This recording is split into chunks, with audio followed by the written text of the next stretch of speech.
video emerged of the J-20 making its first public flight equipped with a pair of Xi'an-built WS-15 WS-15 Mi engines. While AVIC has not released a statement on the video, the fact it remains up is taken as a sign the firm, and through them Beijing, want the video seen. While not the first time the WS-15 has been equipped on the jet, it appears to have flown with one WS-15 and one older design in 2022, typical of flight testing for a new engine.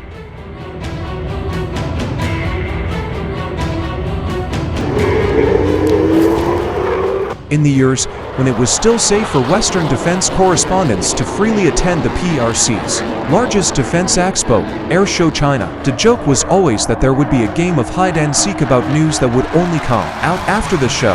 And it seems in 2023, the PRC's Aviation Industry Corporation of China AVIC has stuck to the script. The Paris show ended.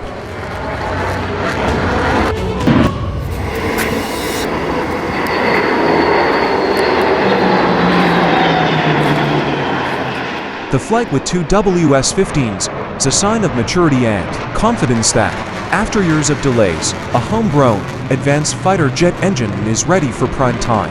Finally bringing the WS-15 to successful operational status is a major milestone for Chinese aerospace, that the PLAAF now have an engine that delivers the range, payload performance that the J-20 was designed for from the beginning makes the fighter jet more of a concern for the U.S. Navy and other U.S. partner nations in the Pacific that could potentially encounter it in combat. The system should provide a significant boost in performance over the previous engines used by the J-20, the Russian Soyuz, Lyulka AL-31FN, and the successive WS-10 variants built by the Shenyang Liming Aircraft Engine Company.